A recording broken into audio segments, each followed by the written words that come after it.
The recording has started. Welcome everyone. My name is Gijsje Koenderink. I'm from the University of Delft in the Netherlands. And it's my great pleasure to welcome you to a special edition of the 𝗕𝗦𝗆𝗀𝗃 seminar today, which is co-organized with 𝗃𝗁𝗃, the Dutch synthetic cell consortium.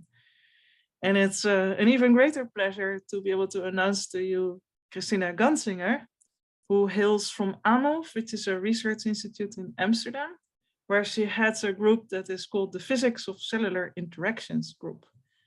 Now, Kristina has a background that is both highly interdisciplinary and also highly international. So she trained originally as a biochemist at the Technical University of Munich in Germany, and then moved to the UK, where she did a postdoc in biophysical chemistry, a PhD in biophysical chemistry at the University of Cambridge. And after she obtained her PhD in 2015, she went back to Germany and did a postdoc with 𝗕𝗏 at the Max Planck Institute for Biochemistry in Martinsried. And then in 2018, she finally moved to Amsterdam and started her own group there at AMOLF. So Kristina combines both live cell single molecule microscopy and bottom-up synthetic biology to answer questions in immunology and cell biology. So she works, among other things, on T-cell receptor signaling, and she also uses synthetic biology methods and microfluidics to reconstitute immune cell signaling pathways on model biomembranes.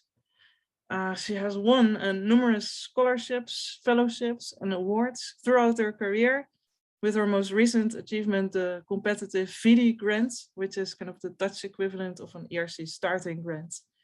And she plays a very leading role in both the Dutch and the international synthetic cell community.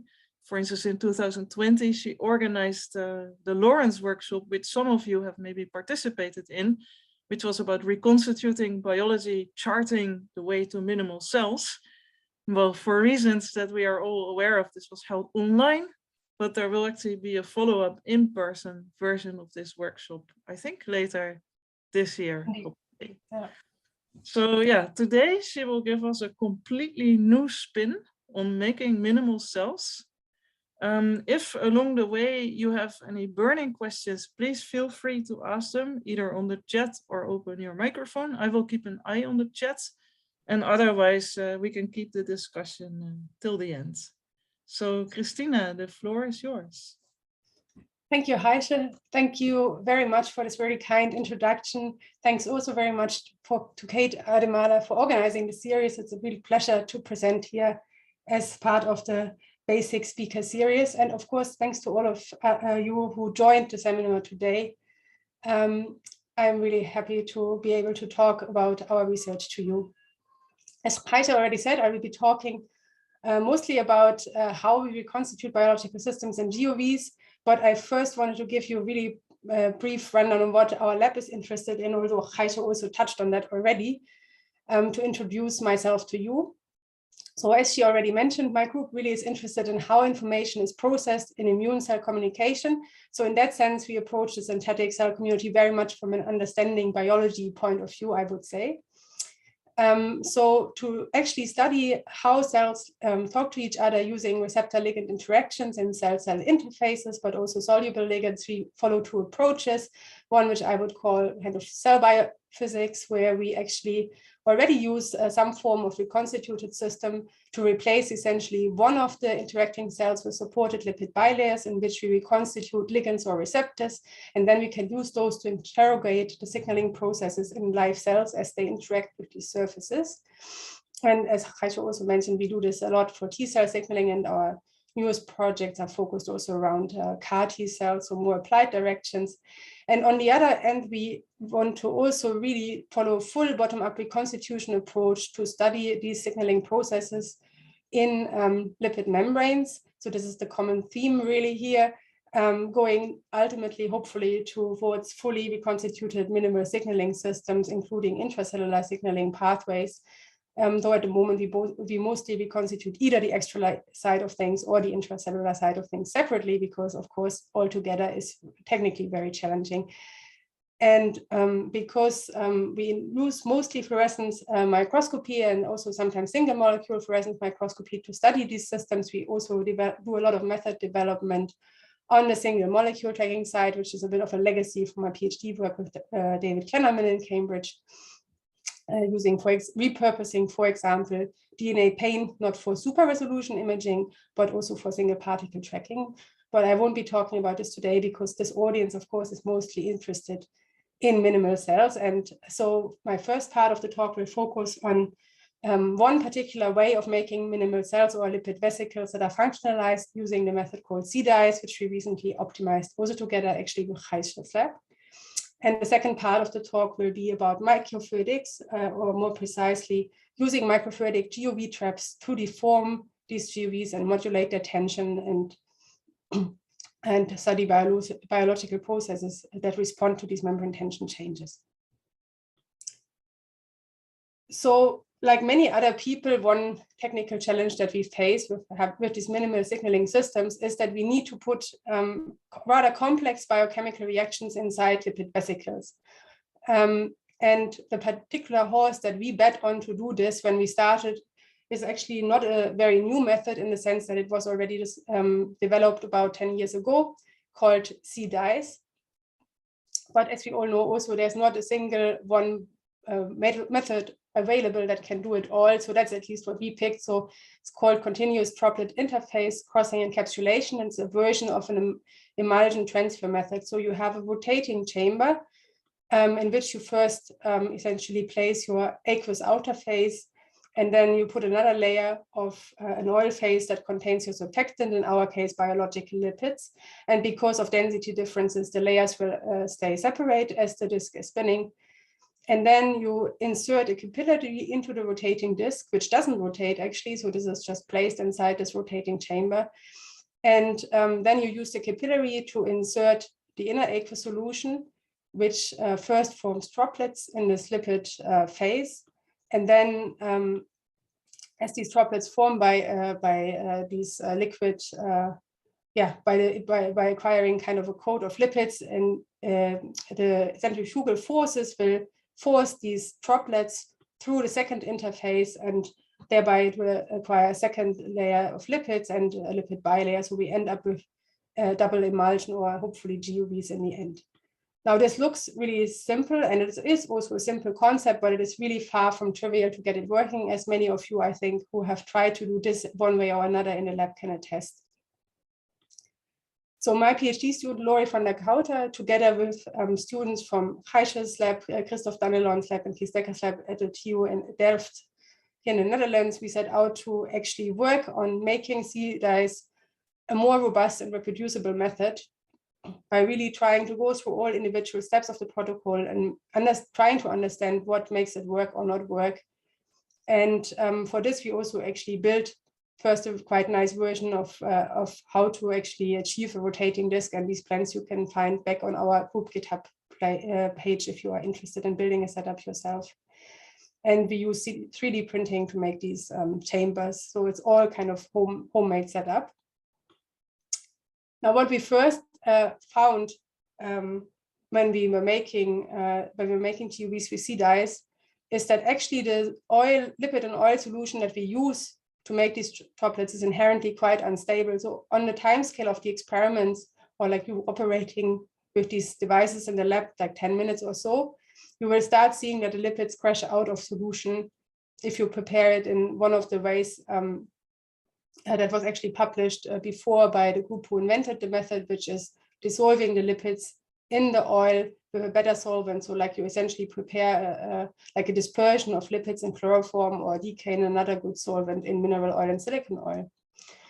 And what we found is that if we introduce environmental control by handling all these solutions, which are also partially hygroscopic, in a glove box, we can really improve the quality of our lipid vesicles. And this is a concept that will be very familiar to chemists in the audience, but maybe not so much to physicists in the audience, because we don't, or biophysicists at least, we don't tend to control our environmental conditions so well. Usually it also doesn't matter so much.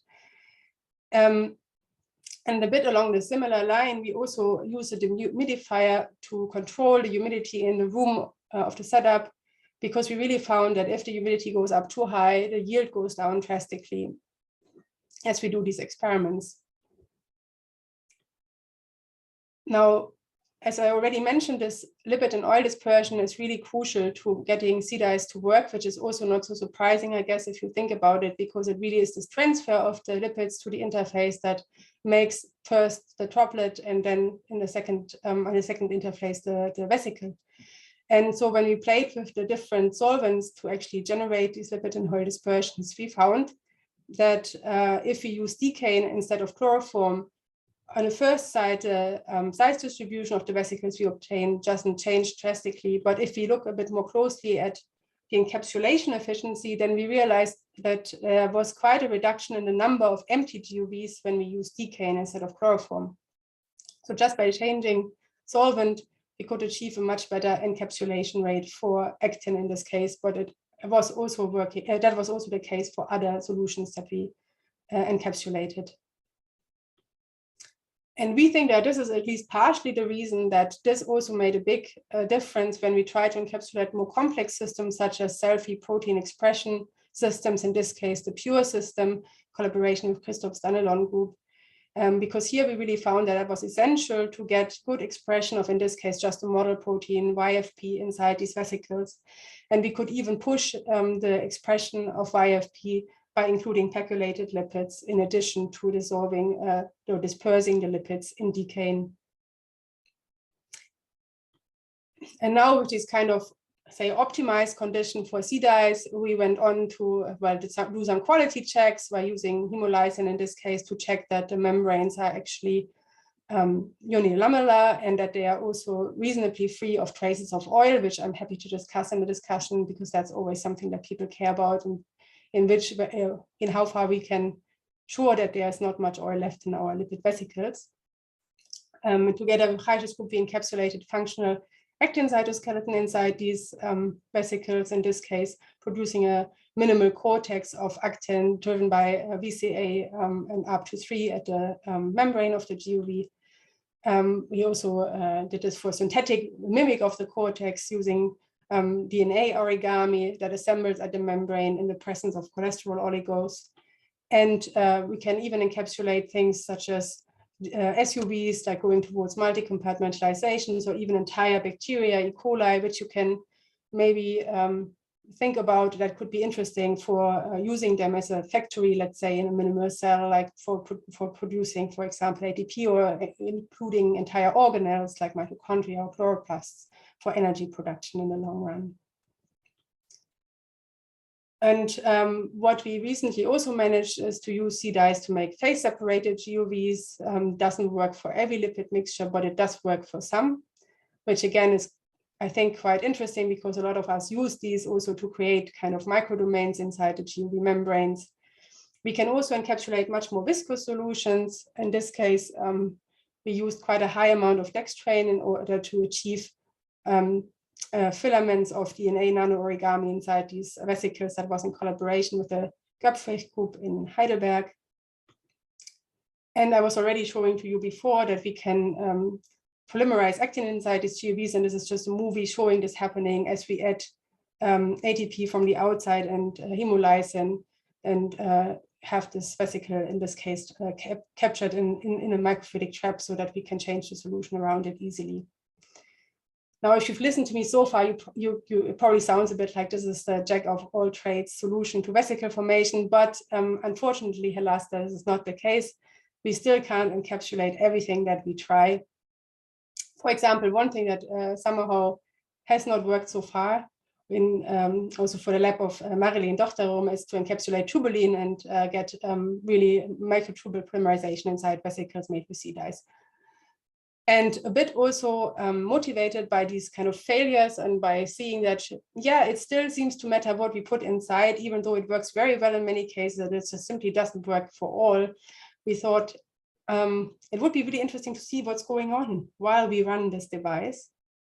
So a student of mine built this imaging setup, which is essentially just like a hosted objective. On top of this chamber, we have some LEDs that are inserted inside the rotating chamber, and we have a high-speed camera attached to the top. And then we can generate videos like this, which came actually a bit as a surprise to us, because we were maybe imagining very naively, like as in our schematic drawings, that these vesicles will simply come out of the capillary like you draw it, like you in a straight line. But actually, because of the rotation speeds and the kind of probably also slightly turbulences that come from inserting a stationary capillary in a rotating chamber, we essentially see that they are dripping off and like kind of pushed almost backwards to the capillary as they are being made. And we also don't really get nice droplet formation at orifice, at least not under our standard conditions. So we essentially operating not in the regime with a capillary number of below 1, where you actually get a nice droplet that is being formed and controlled by the orifice size, essentially where has to do with the balance of the surface tension forces that control how the droplet area is expanding and the viscous forces that are created by the drag of the solution as we spin this chamber. But we are more in a regime like this, where we first get a kind of unstable, like elongated shape from which then droplets start pinching off at a later time point. And what you can also already see from this picture here is that actually the size of the droplet we produce doesn't match the size of the vesicles we get at all. So they are much smaller. In this case, there are droplets of around 50 micrometer formed. And what we essentially get is an average diameter of 10 to 5 times smaller. Now, as a first attempt, we just tried to see how changing this flux changes the production of the vesicles, or essentially whether we can push it to the regime where we get one droplet that is controlled by the orifice size. And that is kind of the case when we go to lower speeds. And then, rather unsurprisingly, because we use a quite large capillary diameter of 100 micrometer, we actually get very large droplets that are forming. And then you can see that they get smaller as we spin faster. So we go from more than 300 microns in size to 30, so like an order of magnitude smaller. However, when you look at the vesicles that come out of these conditions after passing the second interface, the results look actually very, very similar. I mean, you would not be able to tell the difference from the vesicle data, and the diameter is always around 12 micrometers in size, no matter what droplet we produce. So from this, so what we actually should make, what I should add at this point is that we are not using these classical glass capillaries that you pull with a pipette puller, but we actually use a commercially available nano capillary, which uses fused silica, and you can buy them in all sorts of diameters. And we have to break the ends ourselves, just like you have to do with the glass capillaries you pull. And what we found is that depending on how the orifice looks like, how clean the cut is, which is something that macroscopically always looks the same, but microscopically, of course, you can see it's quite different, and it really has a big effect on the droplet formation process. So much more so than the orifice size, actually. It depends on how clean you cut the capillary, whether you get a somewhat nice droplet formation or these kind of noses, and then kind of very uncontrolled droplet sizes in the end. So the preliminary conclusion from that is that the shape matters more than the size, and the droplets that we form at the orifice are not the vesicles. So it's not like one droplet turns into one vesicle, at least not with the conditions that people normally use to do these sea-dice experiments. So of course, the obvious question now is, how are the vesicles formed then, at least from understanding the method point of view? Or you can turn this into what happens at the second interface question. So how do we go from these very large droplets to these small vesicles? What happens when they essentially arrive at the second interface? And it's actually not so obvious that the droplet will immediately turn into a vesicle, because depending on the physical and depending on the regime you are in, you may not ever cross the interface. So if your viscosity is too high, your drop would just sit on it.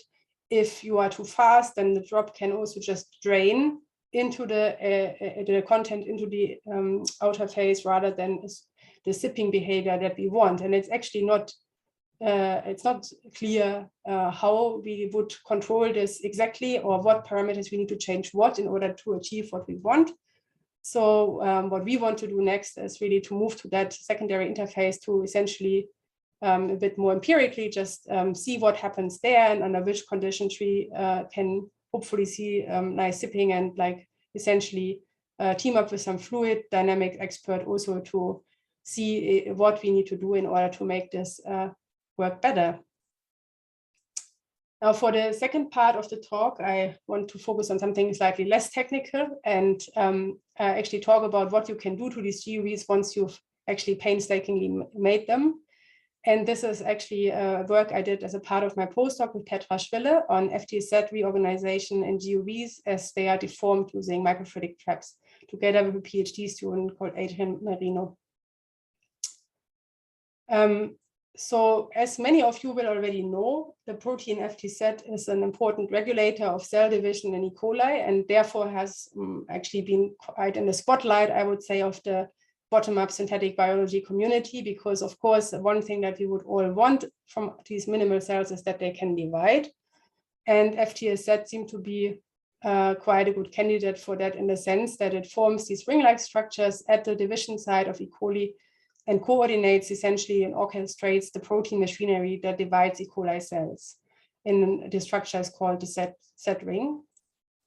And so for a long time, there has been this question whether 𝗕𝗏 alone can be used in vitro to constrict vesicles, and whether therefore we can use this in our minimal systems to achieve cell division. And this inspired this project, but we didn't actually get to the point where 𝗕𝗏 would constrict any vesicles. But what I do want to say at this point is that there has been a very recent preprint from the 𝗀𝗏 lab with very fascinating videos on this question, where they actually show that if you add molecular crowders, you can essentially divide vesicles, or at least almost divide vesicles by having 𝗕𝗏 form a contractile ring in the center of a GUV. Now, when we started this project, we thought one way to help this along would maybe be to essentially not have a spherical shape of GUV, because E. coli cells, of course, are also not spherical. So there's essentially, it would be not very clear in a GUV what would be the axis on which you would assemble this ring. So we asked what happens if we essentially squeeze one of these 𝗕𝗏 filament containing vesicles with microfluidic traps. How do these filaments align? Would they actually form a ring spontaneously if you have an asymmetric, essentially, or if you have an ellipsoid shape, if you have some asymmetry in shorter and larger axis? So for this, we designed microfluidic traps that are essentially really simple microfluidic devices with just, we have a filter, we flow the GUVs inside these microfluidic channels, and they have these little structures that look a bit like V-shape with a wider opening to essentially collect the GUVs, and then they get narrower, and then as we increase the flow, we can squeeze these vesicles in the narrow part of these V-shaped traps. And we included some indents to mimic a division fur as well.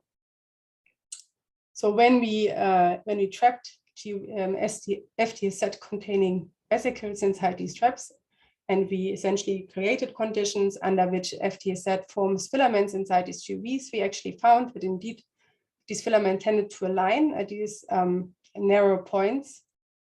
First of all, we could deform these vesicles, and then at these next GUV next, we got 𝗕𝗏 filaments to align perpendicular to the GUV. But we also saw that they were not actually, in this case, there was no contraction, and the shape was really just dominated by the shape given by the trap. But now we had the system. One thing that we thought was really nice as well, it is also interesting to think what happens when we actually release the GUV now from the trap again, what happens to the system.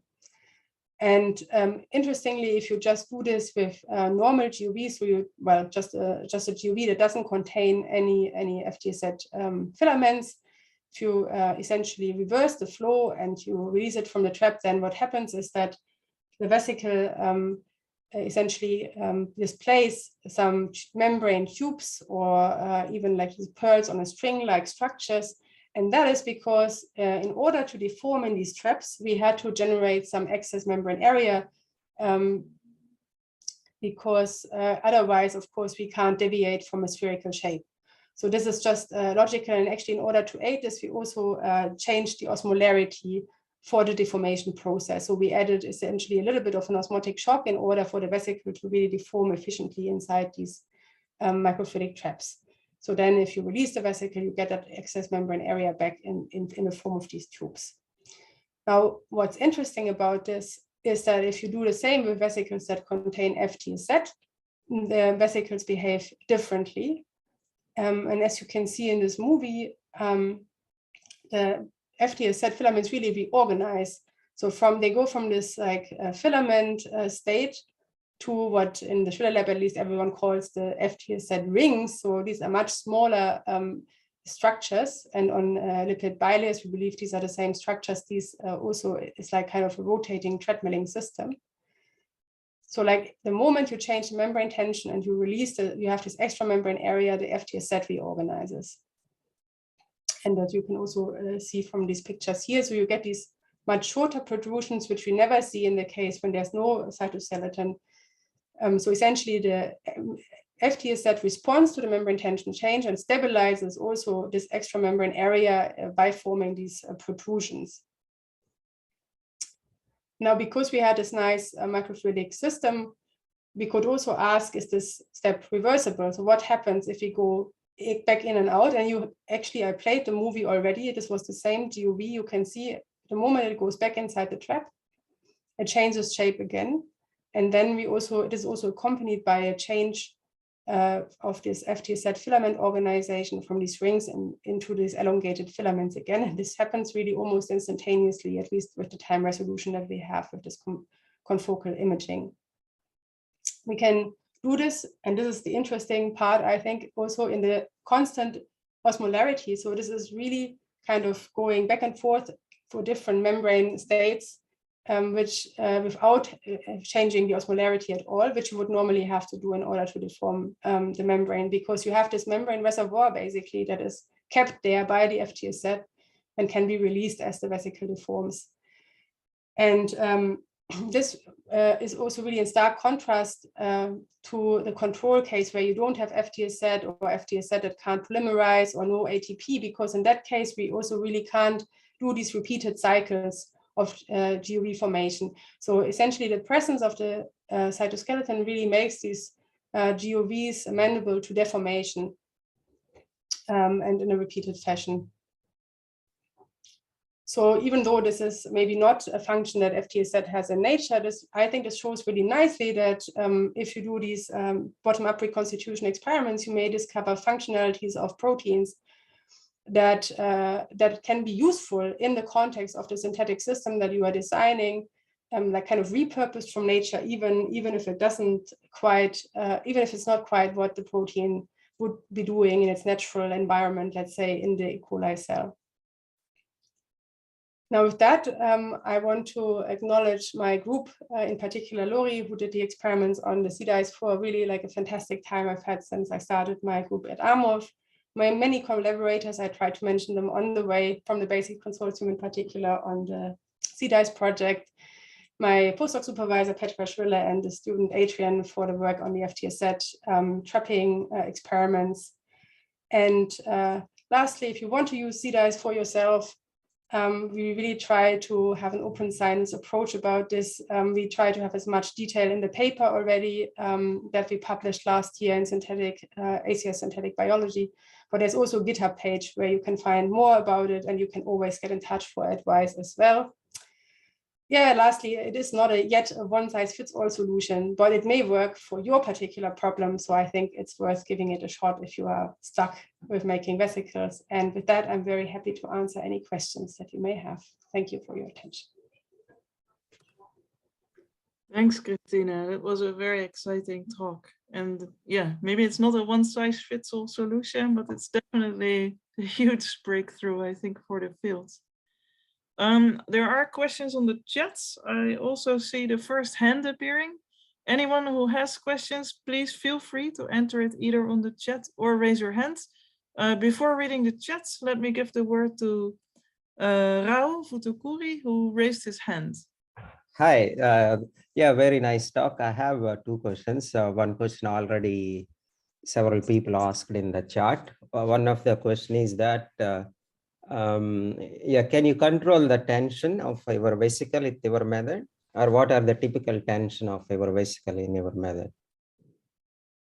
You were referring to the traps, I assume, right? No, not trap, your method making the vesicles, GUVs. Oh, I see. Mm. But I can control the tension of those with the Yeah, method. can you control, or what are the typical values of the tension that you generate? I mean, I have not done any of these measurements myself. I know I others have measured the tension of these vesicles and found them to be in a similar range to electroformed GUVs for the particular lipid mixtures used. So in that sense, I think it's no different to any other vesicle formation method. You would control the tension by the types of lipids and the relative proportions of the lipids that you have in your membrane. Okay. Yeah. Can I ask one more question? Yes, go ahead. Yeah, that is related to the oil. You mentioned that you don't have a kind of oil in between the two leaflets. And that is not at all trivial. I don't know what kind of experiment have you done to confirm that one. At least myself, we did some spectroscopy analysis. Always you have sub nanomolar regime of oils and all. Can you shed some light on that? How did you conclude at that? Yeah, Thank you. so I must say that this is the only data that comes from, let's say, our lab or the collaboration is this hemolysin data. And that is just really crude in the sense that it can, I mean, it would not insert properly if there's any bigger amount of oil in between the leaflets, but for the smaller residues, that would probably be quite unaffected.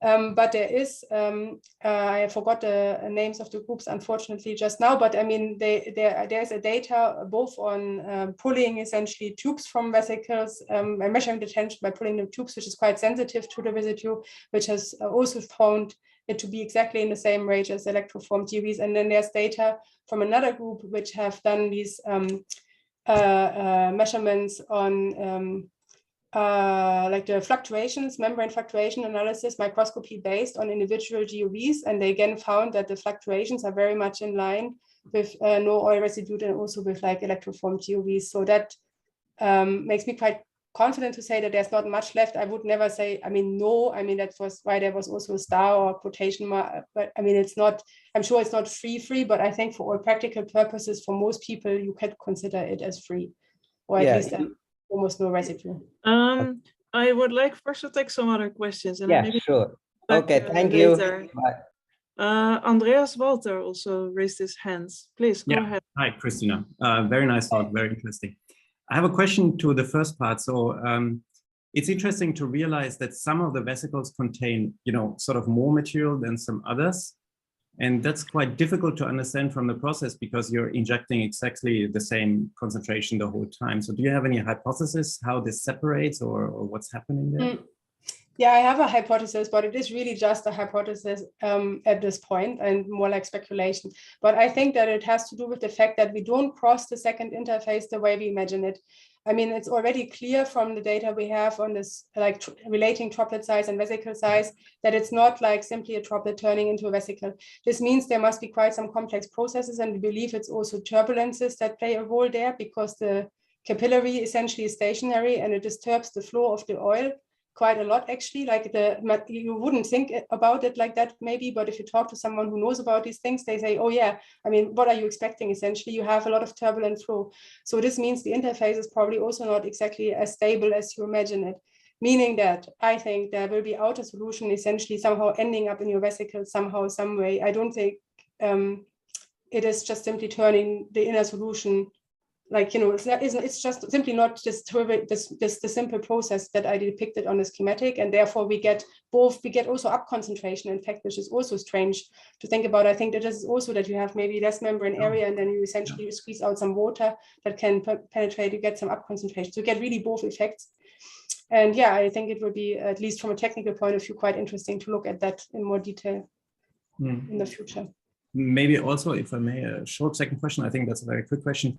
You use very specific capillaries, and I'm just wondering, why don't you just buy, you know, sort of metal needles and use those, and you know, they would be quite, I think, precise at the orifice.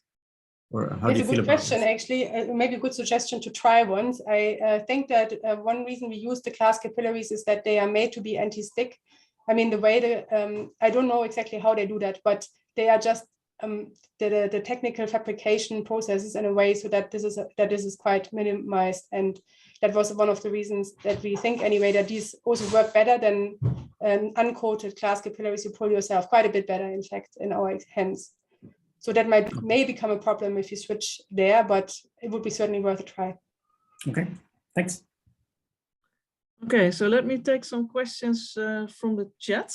There's a question from Peter Bandal. What is the lipid dependency for liposome formation? Can you use any phospholipids and fatty acids, or are there some viscosity or other limitations? That's a good question.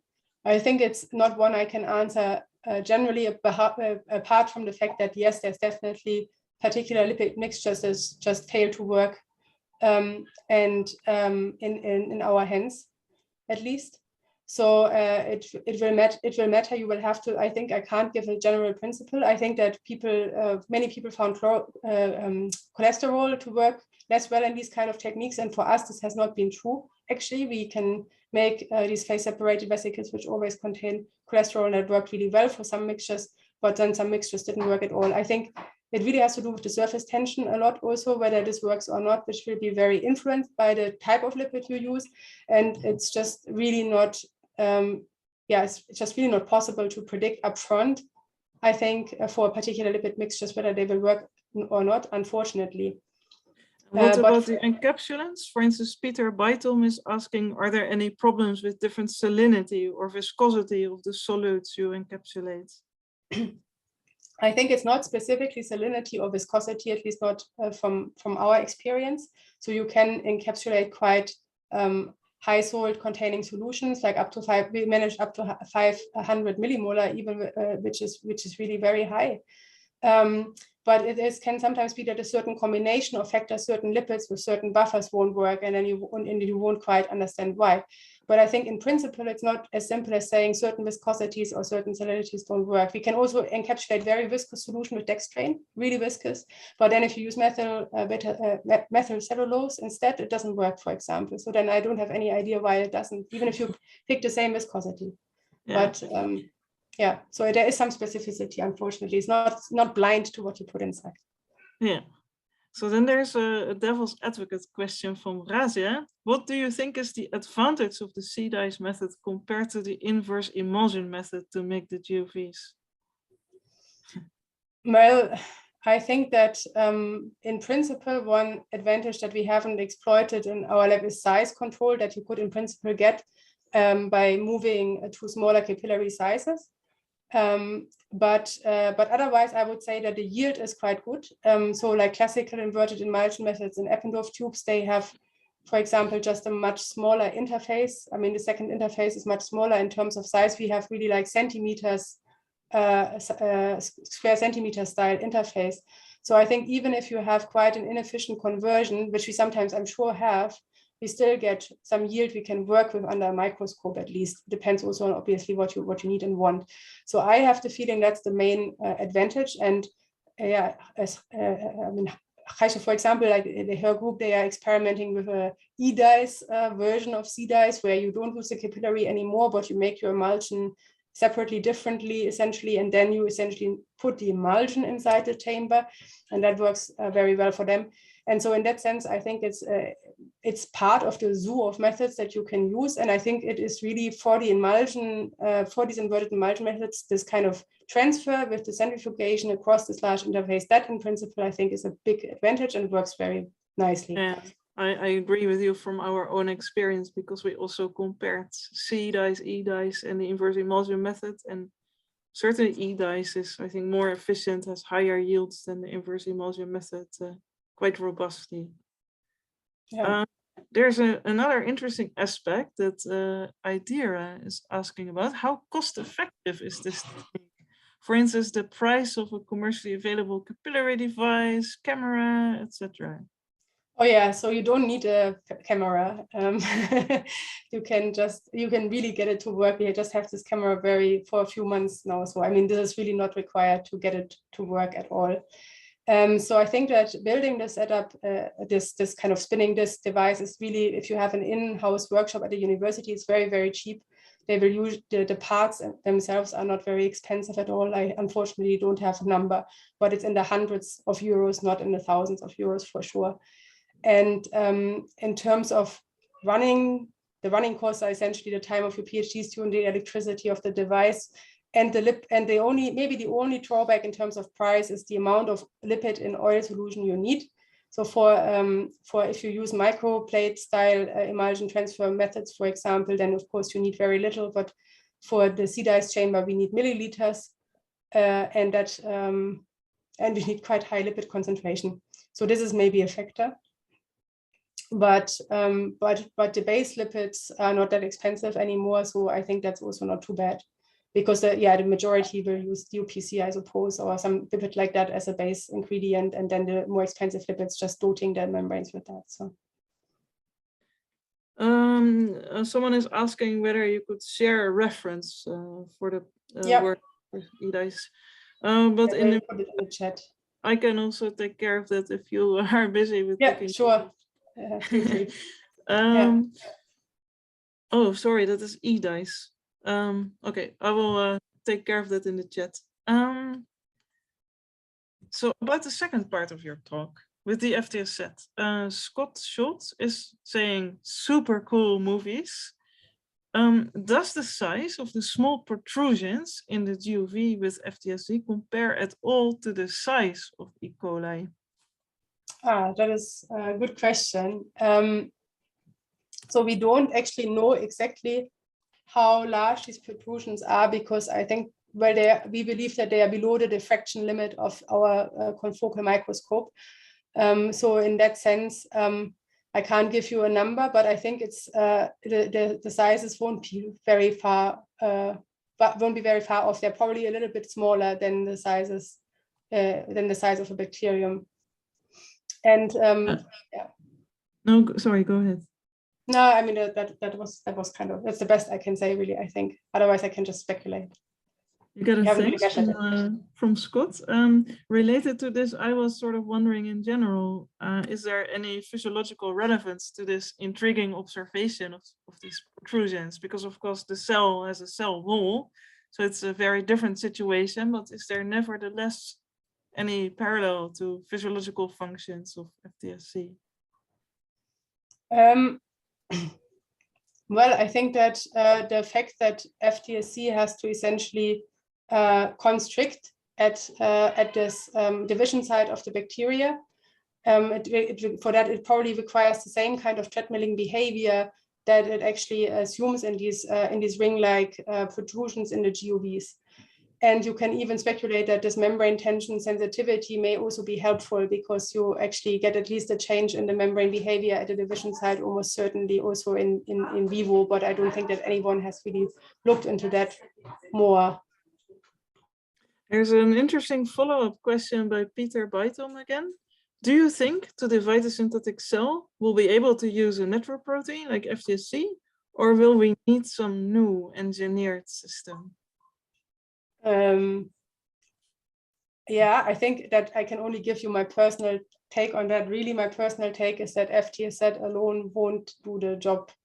I think that we would need to at least add a component or engineer FTSC in a way that it will really do that. And that is the reason I believe that is the case, is that I think so far, even the latest really nice work by Petra, nobody can really show like a proper abscission of the vesicle. So that part will have to be covered by something else. Whether FTSC can be used in vitro to constrict vesicles, I would say that's clear, that the answer is yes. Also Christoph Danelon, I think they have shown that quite nicely, but a proper abscission, that's a different story. I think the new bit in the new work by Petra is that is the positioning effect, and that's really very nice, that this ring can really position and divide the vesicle basically into two almost equal parts. And that's, of course, something that also for many people, at least, is very desirable. That doesn't just happen quite randomly and pinches off a small vesicle on the side, but it actually really divides the vesicle.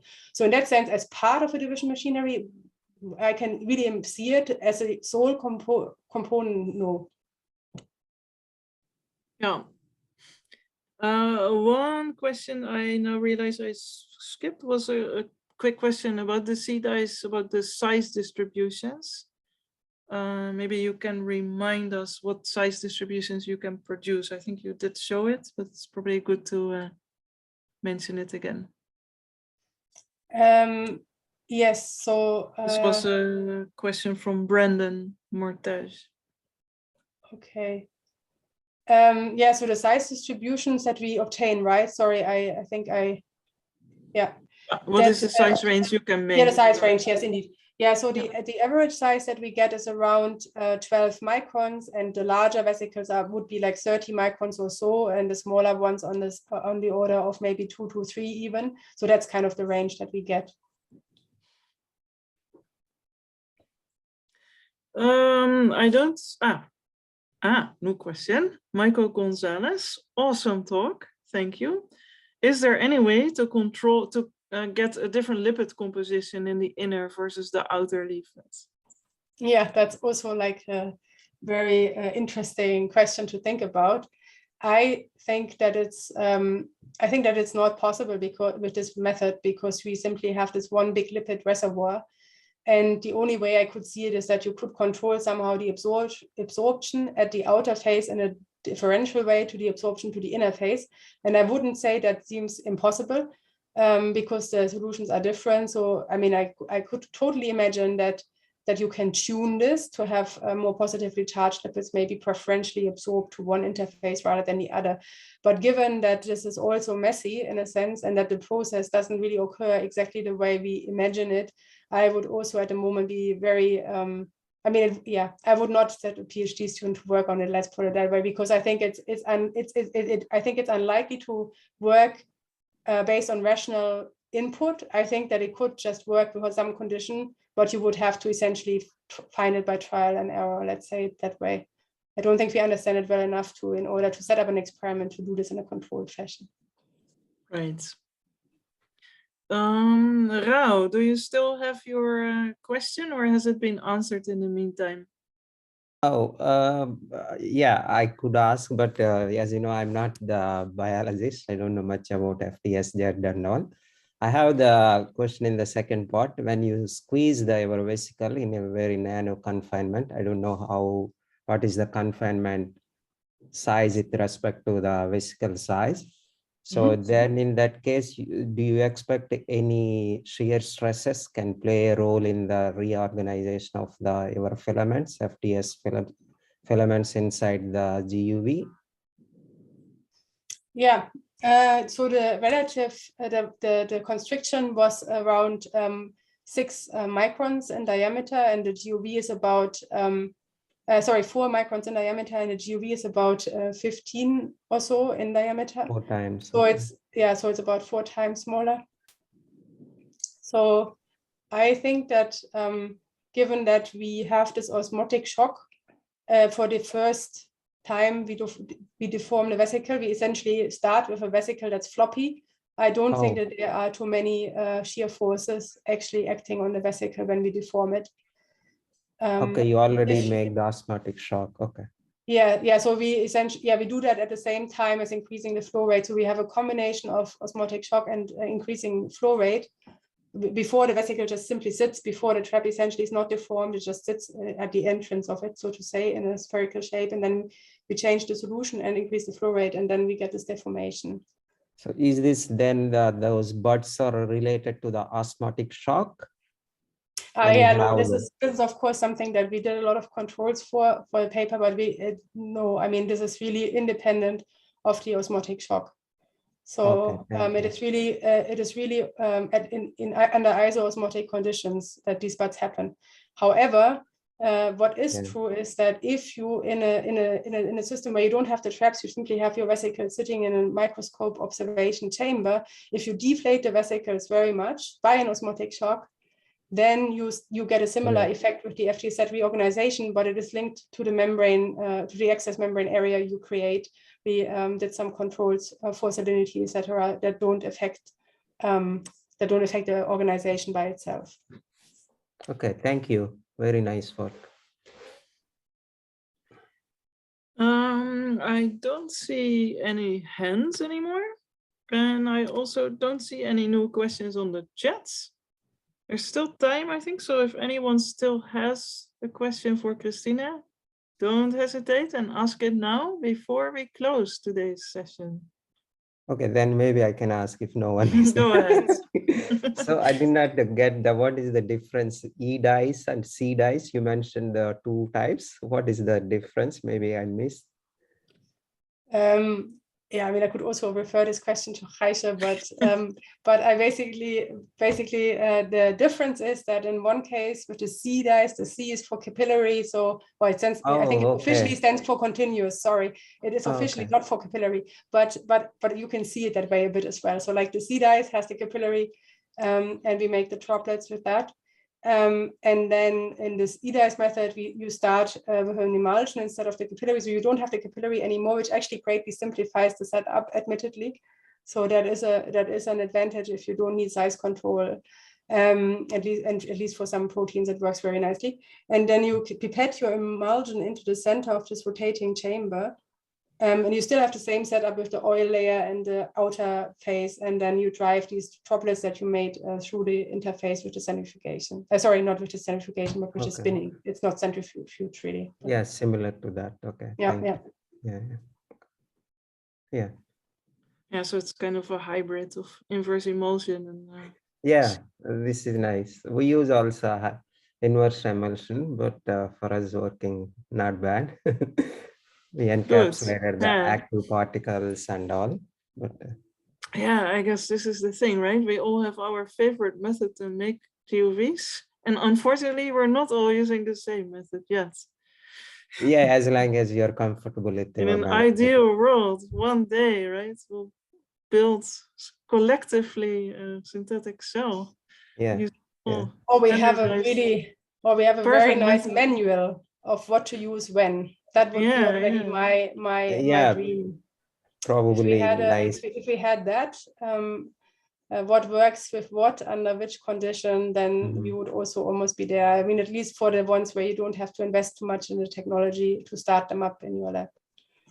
So, sorry, can I ask one more thing? I'm just curious. So when you mentioned that when you make the first droplet, size is huge, 300 micron or something, you end up with 10 or 15 micron of GUVs. So is it the shear is breaking their big droplet? What is the right? Yeah, we don't know. We are hoping to look into that in the coming months. The huge, right? Huge, almost one order of magnitude difference. Yeah, absolutely. I mean, all I can say for now is that it doesn't happen at the production site or soon after. So for now, it really looks like the droplet, this big droplet, is just also rotating and spinning like you would imagine it, at least from the field of view that we look at. But this is tiny compared to the entire chamber. So we don't know what's happening after that. At the site of production, the droplet stays large and spherical. But what happens later, we don't know. Do you know how monodispersed the first droplet? Pretty monodispersed, like you would imagine. Apart from the cases where we don't have the nice, where we have this tail and the kind of not so nicely cleaved capillaries. In these kind of situations, it can be different, which is also interesting because it may be really explaining some of the variability that we still have. But otherwise it's very much as you imagine, and like with microfluidics also, like very monodispersed. Okay. Probably shear is breaking. I guess that depends on, as you mentioned, also capillary number and all. Yeah. Okay, thank you. Some hydrodynamics people, I think, to look at this problem. Yeah. For example, the group from the 𝗵𝗵. Here, the very polydispersed one, you will end up with the monodispersed. That's why I asked whether the initial one. There's indeed quite a bit of background to this. Yeah. Okay. Yes. Okay. Thank you. I think we're running out of questions here and also maybe running out of time. So I would like to thank you again, Kristina, also on behalf of everyone who attended today, for a really great and exciting talk. And I guess this will be continued soon, also in Europe, in The Hague with the synthetic cell meeting, and also with the in-person Lawrence workshop. Indeed. So I Lots of unfortunately opportunities. didn't have the link on my slides, but if you just Google reconstituting biology, charting the way to minimal cells, you'll find it. And we actually will open the registration in the next week or so. So feel free to have a look on the internet if you are interested. It will be in July, and hopefully the weather will be nice, and there will be tours on the canals in Leiden. So it's maybe So more. will be the workshop or the conference? It's you a mentioned tour. Okay. It's a workshop with a lot of discussions, so few talks, more talking, more connecting. Okay. Yeah, thanks. That's the plan. Thanks, Kate. There is a link on the chat. She shared the link. That's great. Perfect. Thank you. He's fast. Yeah, the Lawrence Center has a very interactive format where it mainly the meeting is devoted to discussion time. For instance, one can formulate roadmaps together and so on, and really talk where to go with the field. Yes. You mentioned also conference, right? Where will that be? What is the conference? Synthetic. That's also on the chat now. Oh, okay. She said, okay, thank you. I will look. So please all have a look at the chat so you can see where you can meet Kristina again. Yes, and thanks to everyone you, and have a nice evening. For all the great questions and the nice discussions. It was very enjoyable. Thank you so much. All right, so thanks for organizing. The Dutch way to end this. Okay, bye-bye.